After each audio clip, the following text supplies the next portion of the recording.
The crowd moves on. I don't bother raising my head, allowing myself to be dragged along wherever they're going. My hand is tucked deep within my pocket, playing around with the cassette and its string of tattered ribbon. The hotel is far in the distance now, lit up against the darkening sky. Marina's probably still up there crying. I let go of the tape and forced myself to keep walking through the clammy misters attached to shops and bars. It's not my business. It's what's best for her. But it hurts. Everything hurts. I keep expecting Marina to come skip after me and lean on my shoulder so we can explore the town. Or better yet, chew me out and punch me until I feel like I can justify what I've done. But I know that's not gonna happen. She's too sweet for that. She's Marina. I don't want everything to ever change that. Me especially. I can't be trusted with something that precious and not screw it up. Not again. A shrieking laugh shatters my trance. Whipping round, I find a small building squished between a Swiss shop and a pawn shop. Pull off to the side and peek in, wanting nothing more than to forget about everything.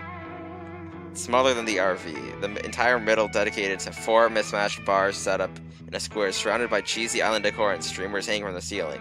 Under it all, a legion of girls. Tall girl. Girly girls. Redheads. This is tall girl. Yeah. Blondes and brunettes, all crammed inside and chatting up each other up in a festival of free-flowing drinks. Oh. I get to see myself blush in real time thanks to the window. The rest of the bar probably does too. I must look like an idiot. I don't leave though. Sitting at the bar beneath the red and pink party lights is a slim girl with shaggy rainbow-dyed hair. She sways on her stool as she laughs with the bartender. The shape of her ass outlined in her tight jeans. I can't buy her a drink, but then again, this is the place for it. Catching a glimpse of me, she turns to the window and gives me a big bright smile. Images of Marina flash through my head. Images from last night at first. Her holding me, me kissing her neck. That was yesterday? Or wait, no. That's wrong, right? Yeah, like, it was... That was before Vegas. Now it's the more general flashback town. Turn. And then the Valley of Fire. Finding all the pieces of the treasure. Helping her on the side of the road. But the images that stick around the most are the quiet times. Me driving on the highway while Marina sways back and forth to my music. I back away, then take off as fast as I can. Am I that disgusting? Was that all Marina was to me? I slap myself. Well, when it barely stings, I do it again, smacking myself so hard that tears bead in my eyes. Blinking them back, I swallow and keep running. One by one, the shops vanish behind me. The sidewalk thins, then disappears. Eventually, it's too dark to even see the ground, and I'm running under unfiltered starlight. When I finally stop, my shoes are heavy with sand. I wilt over and suck in huge, gasping breaths. Forcing myself to look over my shoulder, I realize I'm surrounded by sand dunes and rocky hill ranges. I've left the city far behind me. My footprints prove that. The saguaro cacti are scattered at random, like sorrowful people brooding under the moonlight, their prickly limbs reaching for the sky. I settle my breathing and listen for the sounds of the desert. A gust of wind stirring the dry air, the crackling yelp of a coyote, the whimsical horns and hypnotic guitar strums of faint ska music. Wait. Now I realize I am... God. I forgot about the ska stuff. Squinting at the horizon, I catch a glimpse of an unmoving light. It's such a weird, like, character tidbit that keeps coming back about her. I find it really funny, but it's also really stupid. Sometimes the stupidest things are what makes a character great. Yeah. It's the faint and alone, but it's definitely there. Pressured by some kind of masochism harbored deep within me, I follow the light. The closer I get, the more I know I should turn back. My fears are proven to be right as I approach the sound. A black motorhome with stripes just as hideous as the music blasts from it. Yes! With every screech of a trumpet, my ears bleed a little more. Every time the guitar plays that stupid unchanging rhythm, I die inside. But the worst part is how ska sounds like. But the worst part is something I've never even been subjected to before. Singing. if you can call it that. Not from the song, but from a familiar brain-piercing wail masking over it. It's awful, like a dying siren trying to reel in one last sailor. Covering my ears doesn't help. I can only wince in agony as it reaches a high note, probably killing any wildlife in the general area. Someone needs to stop this. I march to the door, wondering why I'm even going to bother. After everything she's pulled, why should I when I can just go on about my life? Amber's like a superhero or a supervillain that just targets ska artists. Her villain, like, she's like, what's so wrong about ska? Nothing. And then she reaches the chorus. Yeah, that's why. I give the door 3 solid bangs. The singing stops. I knew you numbskulls couldn't live without me. Maria swings the door open. She's flushed, dangling a glass bottle from her hand only to be silenced to a single sniff upon seeing me. You suck at treasure hunting and singing, go figure. She slams the door in my face. I knock again. It's delayed, but she reopens the door, her head cautiously peeking halfway out. You've taken everything from me. What else could you possibly want? Your soul. The treasure and you got a deal. I'll throw in the flackers too. She's giving her friends for the money, or for the treasure, and her soul. Yeah. That's probably not gonna happen. She leans out the door, nearly stumbling over as she peers from side to side. What's your better half? I look down. How do I even answer that? Maria growls and limps towards her refrigerator. Come in. May as well. No one is waiting for me anymore. And yelling at Maria is as good a distraction as any. They're actually best friends. Yeah.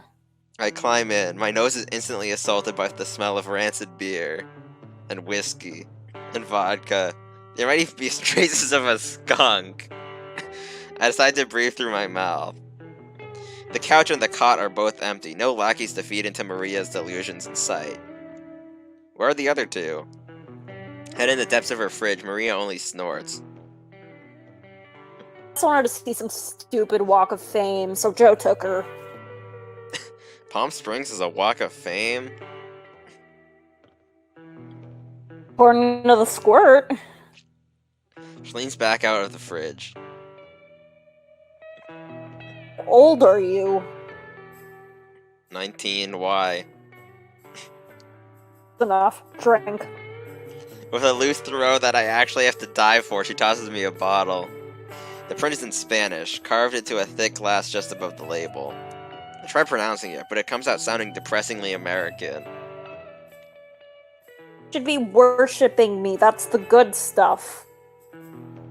I'm ecstatic. I think she's too far gone to notice the flatness in my voice. Even if she did, I doubt she'd care with something resembling happiness on her face as she cradles half a dozen or so bottles to the couch. You gonna drink all that? Haven't you had enough? Don't die. You stole my equipment and my treasure. I'm not letting you steal my 40 ounces to freedom. I shrug and flop down beside her. Maria drunkenly reaches for the remote, misses it twice, then switches off the music and hurls the remote across the room. Finally, thank you, I hate ska! Maria snarls at me like a toothless piranha. It's reggae, you uncultured brat. How do you make the difference between... How do you mistake reggae for ska? I don't know, because she's uncultured. She slumps back down. That's okay, too. Uncultured? You were the one who wanted to blow up Shiprock. Was a suggestion! A suggestion! I don't nearly have enough TNT for that. The fact that you even have it is what bothers me.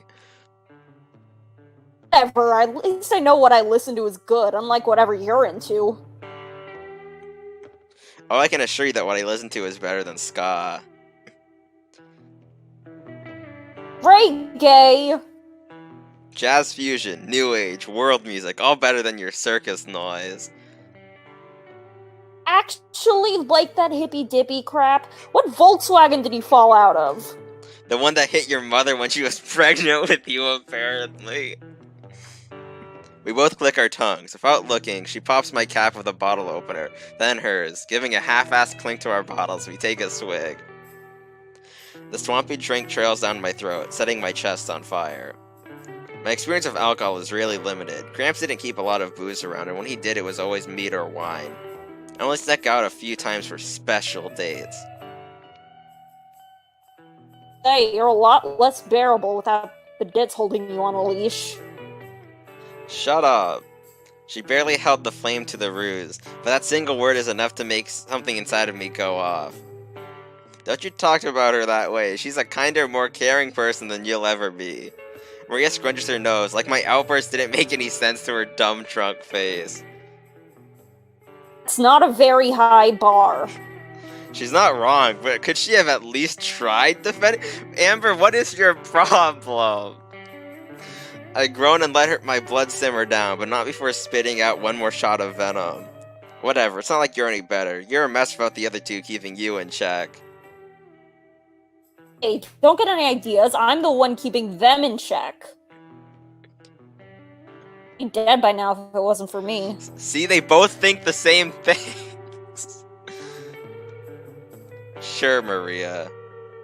I pinch the bridge of my nose and shake my head with a short laugh. Whether or not I choose to accept that Maria exists in my reality, she's at least something familiar. Comforting probably isn't the right word for it, but she's someone to talk to. Why are you here, anyway? Who knows? Mentioned something about a music orgy thing. Music orgy? You mean the festival? Yes! Yeah, that. Huh, and you went along with it? I guess that makes sense. You guys are a thing, right? Building up from a bunch of snorts, Maria bursts out laughing. Me and that slacker wouldn't be a thing if the planets collided, wiped out everything, formed a mega planet, and we had to repopulate. Why do I get the feeling this exact scenario has been played out in her journal multiple times? Besides, there's more important things to focus on. Like treasure. At least. She looks at the drawer again and then glares at me. Were. I hate the temptation to laugh in her face and take another gulp. So nothing, huh? You grew up with someone you don't feel the tiniest thing for them? Eh. She takes another swig, but this time she gives the wall a dry, blank stare. He's still single in 10 years. Maybe I'll marry him out of pity? I bet she'd marry the treasure in a heartbeat, though. Probably do more than just marry it. You and the Dits, aren't you two going to the music orgy together? Her eyes narrow. If that's what you're using my treasure for, by the way. I don't answer, looking at my now near empty bottle instead. You two have a fight? Something like that. It was because of the gold. No honor among thieves, I tell you. No, nothing like that. It's hard to explain. Well, I don't really care, but go ahead and moan if you want. Not any different than what you usually do. I look at Maria. She doesn't seem particularly invested, interested in downing more beers than anything. She's a maniac. That has always been, and still is, abundantly clear. She probably would tear apart the entire Southwest if left unattended. Hell, maybe even the entire nation. She's no Joe. No way she could hold up an actual conversation. No way she could accidentally offer some good advice. No way she feels any sympathy. Still, I feel like I can vent to her. Not trust Yeah, her. because... Yeah? Yeah, because sometimes, like, the most untrustworthy people are the best ones to, like, unload to. Yeah. Like, she's probably never gonna see her again. Well, they're gonna see each other at the festival. But, like, after the festival, like... Well, the sequel. Talking about real-world logic, Okay. not, like, visual novel. Sure. Yeah. Not trust her. Not after all the RV chases and games of blackjack, but vent. She doesn't care, but maybe that's what makes it so appealing. I stay silent and stare at the ceiling, mulling over everything that's happened, searching for the right words. Words I couldn't even give to Marina. Said that I don't care, not that I'm willing to wait all night so you can steal my time too. Just give me a minute. I'm not really used to this. Taking a deep breath, I look past Maria, unwilling to let her see my shame. The single shred of pride I have left snaps, and I let all the weakness come fumbling out. I met Marina a little after my grandpa died. My chest tightens. He was my best friend. My parents didn't want me, but he did. He raised me in that motorhome. He didn't have to, but he took care of me anyway. Maria slips out her beer, listening in silence. No smarmy remarks or deluded rambling. So when I was a kid, I decided I was going to take care of him too. Gratitude, you know? Gratitude for a lot of things. His love, his acceptance, the music, his hatred of ska. I stifle a little laugh. God, the music. The goof could spout random trivia about the weirdest music, bands you've never even heard of. But I loved it. And I loved him. It sounds dumb, a little girl feeling responsible for some full-grown geezer. I didn't care, though. I wanted to prove to him how much he meant to me. And that's how it worked for the longest time. But then he got sick. I funneled down the beer and reached for another one. Maria shoves her hand in front of me and pops off the cap, right as the next cycle of heartbreak starts closing in. I whisk back the bottle and force it down. Soapy foam rushes to the top and spills over as I pull it back. Maria only shrugs. That festival? He was the one who bought the tickets. It was going to be our trip. That didn't happen. I failed at my job, but I could at least take the trip for him and try to make it up. Then I met Marina. A smile slips onto my face. Despite everything, even just saying her name makes me feel cheerful. She was really cute and needed a ride, not to mention oblivious. Maybe it was just instinct, but I wasn't going to let someone so innocent fend for themselves in the desert. I didn't plan on sticking around for long, but we found the first part of the treasure. I don't know. I told myself I was going to stick with her because I had to pay off Gramps' hospital bills and funeral. But the truth is, I stuck with her because I felt it was a second chance. I could do some good, help and protect someone who really needed it. And the closer I got with Marina, the more I felt she was my responsibility. But even more than that, when I was with her, my voice cracks, trembling under the weight of my words. I was happy. It was like Gramps was never even gone. Then I remembered he was, and I completely shut down. Marina tried comforting me, but I just took advantage of her. When I woke up, I realized that I had been doing this the entire time. I was never protecting her. I was just using her to cope with Gramps. So I brought her a ticket home. She yelled and cried, but I did it anyway. I didn't just fail Gramps. I made this trip about me, and I hurt Marina. I don't deserve to be happy, and don't deserve her. Soaking in the silence, I blink away an annoying watery speck in my eye and fight back a few sniffles. I would not want to be Maria in this situation. Me neither, like... I understand the importance of unloading, but it's also not very fun to be on the other end of it. Yeah, like...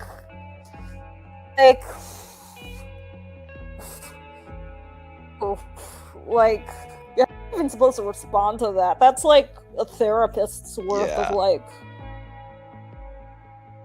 Anyway, tip your therapist. Yeah. That's the moral of the story today. Maria polishes off the rest of her drink and slams it down, rattling the other empty bottles on the table. Smacking her lips, she stretches her neck, each bone cracking one after the other, sounding off in a delayed trail. Then she turns back to me and speaks. Dumbass. I pause. Excuse me? Heard me!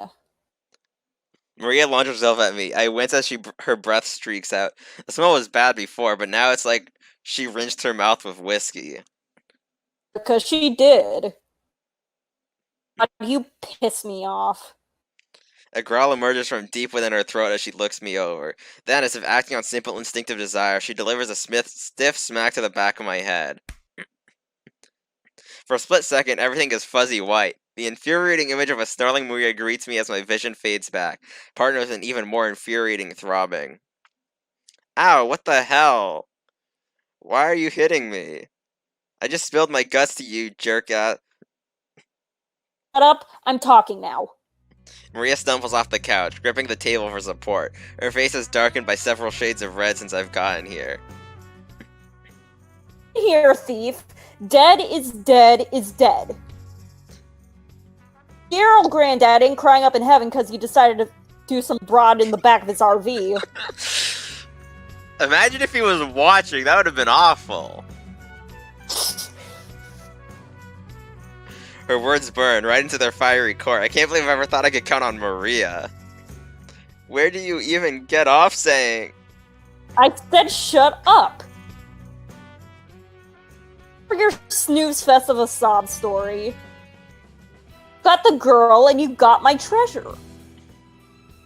No, you can't be happy because of some stupid and phony sense of obligation. That's another thing. Her voice gets louder as her words get sloppier, slipping and sliding over each other.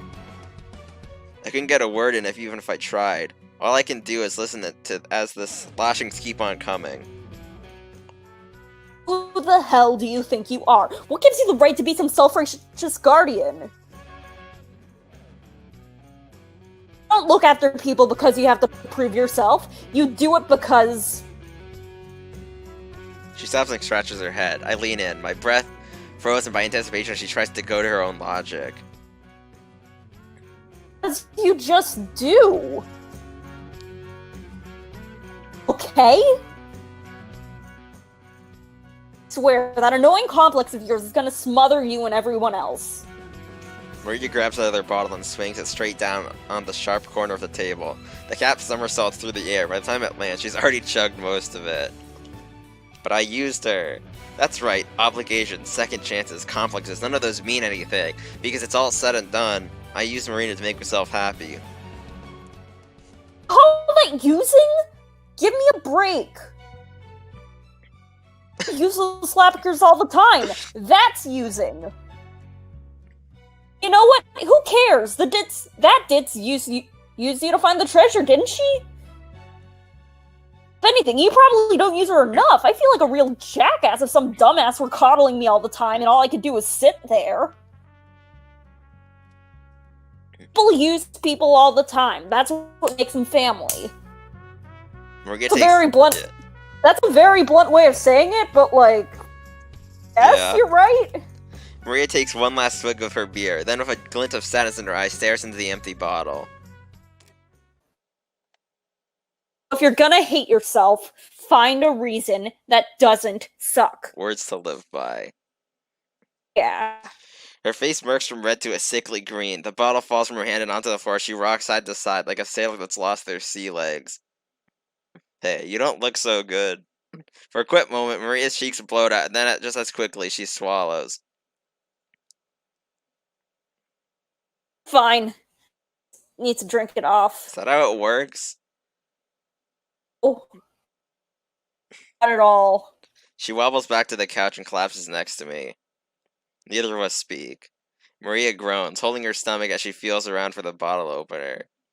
I look at the pile of empty bottles building up on the table. What happened to not caring? Yeah. Don't. Just prefer my treasure not being in the filthy hands of an idiot.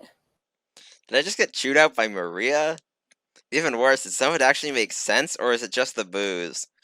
I'm able to spare the energy to lean forward. She stretches her arm out of the way for another beer, but I catch it just in time and grab a hold of her hand.